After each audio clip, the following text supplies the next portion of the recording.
हम हमेशा अपना दांत तब निकलवाते हैं जब हमें दांत में दर्द हो। दांत में अगर दर्द है, हम उसे बचाना नहीं चाहते हैं या वो बच नहीं सकता, तो हम अपना दांत जो है वो निकलवा देते हैं। लेकिन सोचिए, अगर आपको दांत निकलवाने के बाद भी दांत उस जगह पे दर्द हो तो क्या करें। Hello everyone, myself doctor Amita Agarwal. तो आज हम इसी बारे में बात करेंगे, कभी कभी हमें दांत निकलवाने के बाद भी पेन क्यों होता है। तो कभी क्या होता है, जब भी हम जिस सॉकेट से, जिस जगह से हम दांत निकालते हैं, वहाँ पे खून का एक धक्का सा बन जाता है, क्लॉट हो जाता है वहाँ पे खून, जिससे कि जो नीचे की हड्डी है और नीचे की जो नर्व्स है वो उससे प्रोटेक्टेड रहें, और कुछ भी हड्डी और नर्व जो है बाहर की, जो भी हमारा खाना पीना है, ये बाहर का एनवायरनमेंट है, बैक्टीरियाज है, उनके कांटेक्ट में ना आए।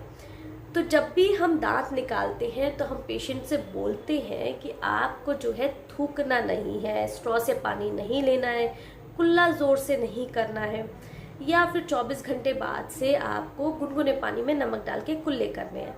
इनमें से कुछ भी जो है अगर पेशेंट नहीं करता है, चाहे वो डॉक्टर ने नहीं बताया या फिर आप भूल गए, आपने नहीं सुना या आपने ध्यान नहीं रखा, कोई भी रीज़न हो सकता है, किसी भी रीज़न की वजह से अगर ये चीज़ हो जाती है तो क्या होगा, वहाँ पे जो क्लॉट बना होता है, जो गड्ढे में जो क्लॉट होता है वो कच्चा होता है, वो रिमूव हो जाता है, वो बाहर निकल आता है, जिसकी वजह से हमारी हड्डी और जो हमारी नर्व्स हैं वो बाहर के एनवायरनमेंट के लिए ओपन हो जाती है। अब हम जो भी खाएंगे पिएंगे, वो सॉकेट जो है ओपन हो गया है, वो गड्ढा जो है वो ओपन हो गया, उसके अंदर भरने लग जाएगा, जिसकी वजह से खाना पीना भर जाएगा, तो बैक्टीरिया वहाँ पे ग्रो होने लगते हैं और इन्फेक्शन हो जाता है।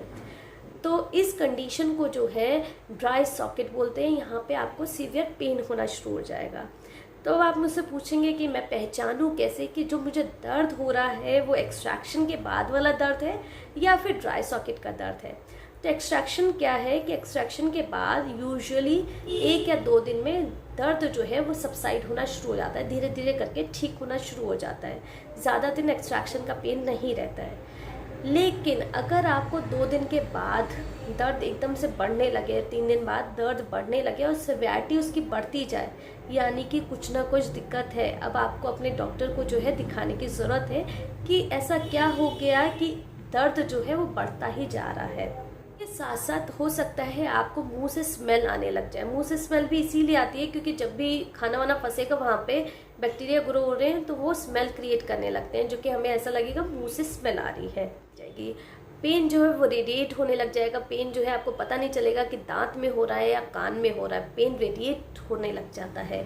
तो ये थोड़े से सिम्टम्स हैं। अब अधिकतर किसको हो सकते हैं चांसेस कि किस किस को ड्राई सॉकेट हो सकता है।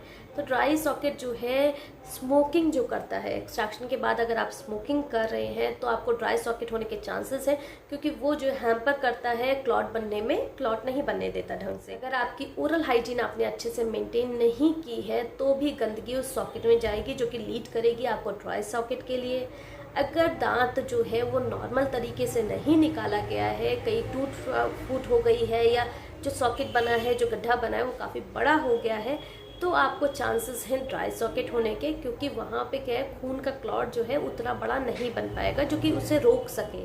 तो इसलिए चांसेस हो सकते हैं वहाँ पे आपको ड्राई सॉकेट हो। जो लेडीज़ बर्थ कंट्रोल पिल्स लेती हैं वो भी आपको क्लॉटिंग बनाने में थोड़ी सी दिक्कत करती हैं, वह हिंडर करती हैं, इसलिए उनको भी चांसेस रहता है कि आपको आपको ड्राई सॉकेट हो जाए, आपको पेन हो या एक्स्ट्रा। जैसे कि मैंने बताया है कि अगर आप बहुत ज़्यादा कुल्ला कर रहे हैं, थूक रहे हैं बहुत ज़्यादा प्रेशर से, या फिर स्ट्रॉ से कुछ भी प्रेशर से कुछ भी अंदर ले रहे हैं, तो आपको चांसेस हो सकते हैं कि आपको ड्राई सॉकेट हो जाए। ट्रीटमेंट में हम क्या करेंगे, तो ट्रीटमेंट में यूजुअली हम एंटीबायोटिक और पेन किलर्स देते हैं। पेन किलर जिससे कि आराम आ जाए आपको पेन में, और एंटीबायोटिक इसलिए दी जाती है जो भी इन्फेक्शन वहाँ पे पनप रहा है उसे ठीक कर सकें। इसके अलावा जैसे हम घाव की, बाहर के किसी घाव की ड्रेसिंग करते हैं, सेम वे हम वहाँ की भी क्लीन करके उसे ड्रेसिंग करी जाती है।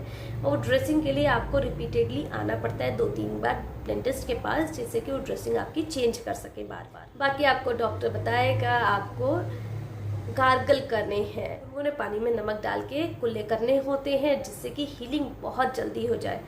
इससे क्या फ़ायदा होता है, गुनगुना पानी जब भी हम लेते हैं तो वो जो है वो ब्लड सप्लाई बढ़ा देता है। जब भी गर्म जो भी चीज़ है वो ब्लड सप्लाई उस एरिया की बढ़ा देता है, जिसकी वजह से ब्लड सप्लाई बढ़ने की वजह से वहाँ पे हीलिंग जो है बहुत जल्दी होने लगती है।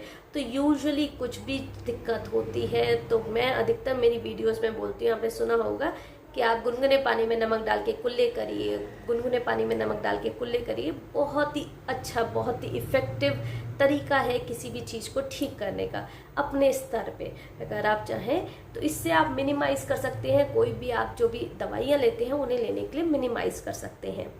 प्रॉपर ट्रीटमेंट नहीं, लेकिन स्टिल प्रिवेंटिव ट्रीटमेंट है। ड्राई सॉकेट ना हो उसको अवॉइड करने के लिए आप स्मोकिंग ना करें, जब भी एक्सट्रैक्शन करवाएं स्पिटिंग ना करें, आप स्ट्रॉ से कुछ भी ना लें।